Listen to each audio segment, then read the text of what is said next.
So what's this? What is? Oh, Mad Lads. So this is Stoke-on-Trent live. I can't help having a big penis. Stoke-on-Trent shopper accused of stealing clothes drops pants to prove suspiciously large bulge was actually his manhood. That's fucking awesome. They thought he was shoplifting because his cock was so big. He had a suspicious... bruv, I'm just a soccer lover like the rest of you. Just got a huge cock. Yeah. How would you describe your penis? Suspiciously large. Suspiciously. Oh, that's hilarious. Describing anything about your body as suspiciously large. Man, that's great. I saw a clip from the TV show Cops once where the cops patting the guy down, and he goes, "And what's this?" He goes, "That's my penis, sir." He goes, "Oh, okay." And the guy clearly had like a dong. He was like, "What is this? You got a kielbasa in here?" You have a baton? That is my penis. And he just goes, "All right." Just keeps fucking going. All right, well, I'm just going to let you go. If you don't tell me about this, I won't either. Now he's internet famous. Everybody down at the station is going to razz me. And he's like, "Oi, bruv, you already copped my junk." Yes. We would watch Cops and the first 48 hours, that crime show in there, and everybody would critique the criminals. Oh, really? So you don't say that. That's so fucking funny. Do you remember any specifics? I'm intensely interested. It was this case of, woman found burnt and shot in the trunk of her own car, and they just the details of the whole thing were ridiculous. Her friend had been on the phone with her and recorded the phone conversation, and we all hated that.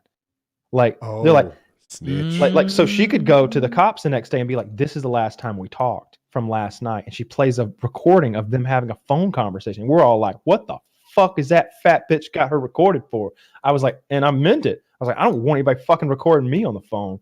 I don't like that. And all of them were like, "Fuck no.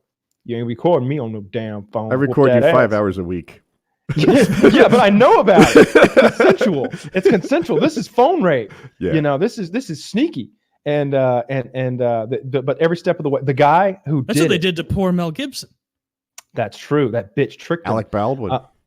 Alec All Baldwin of too. us know Mel was innocent in all of that. Say it. You want to say it. Name 10 things he said that were out of line. Just 10. Taylor, you know you're holding yourself back. You want to say it. For the Oh, no, thank you. But something about a hot tub.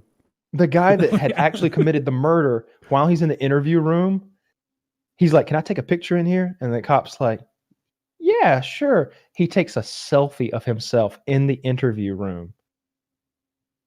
The next day, they lock him up and give him 40 years.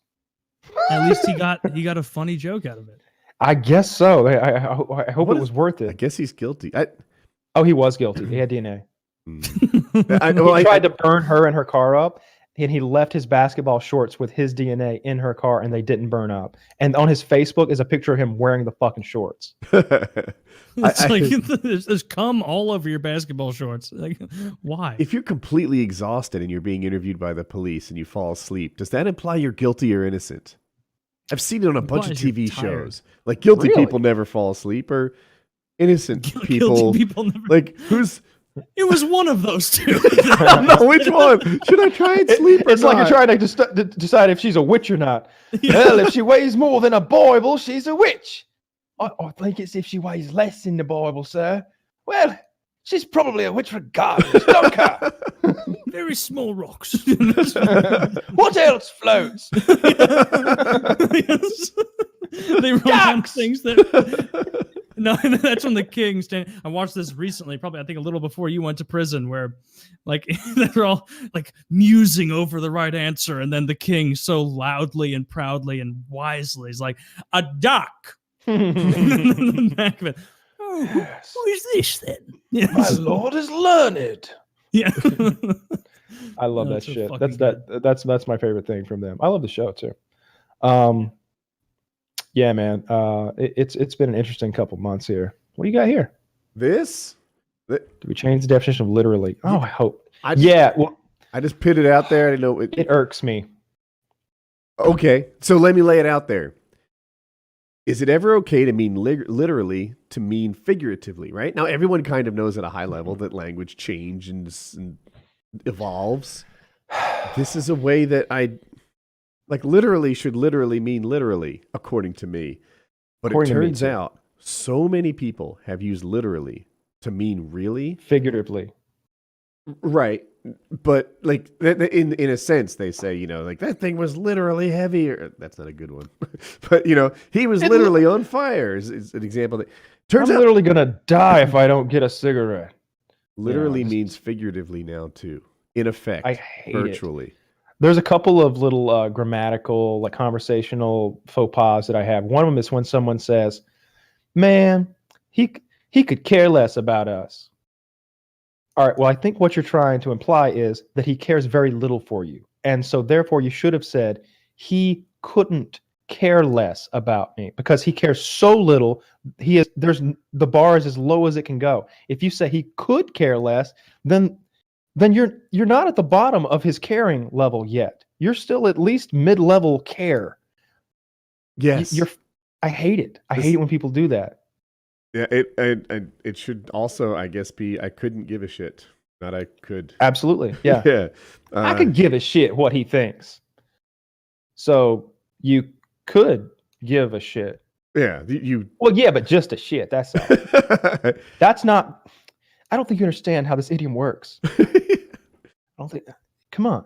Yeah, it's upsetting to me. Those are some of the little grammatical faux pas in conversation that bother me, and literally being used to mean figuratively is another one of them. There's a Key and Peele sketch about that. Have you ever seen it? Mm-mm. I have not. It's so funny. He's interviewing the basketball player who just won the game, and he's like, "Kids, you can do anything if you set your mind to it. You can do anything.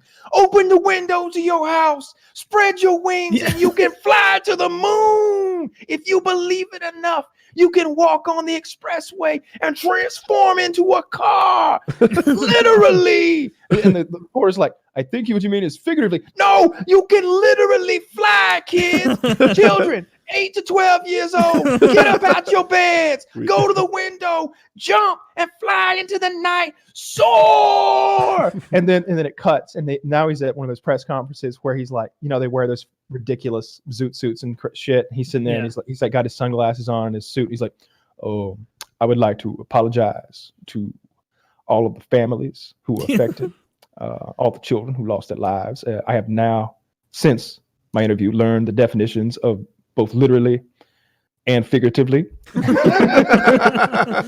and grown to understand the difference between the two." Yeah, so literally means figuratively now. It's like that. Every dictionary. And part of me, like, when these things change, I wonder, like, am I the one that's not, like, keeping up with current trends? Am I the one that's wrong? The dictionary is always the right one, right? Woody, we collectively are never wrong. Oh. About anything. Well, that's handy. Even when we disagree.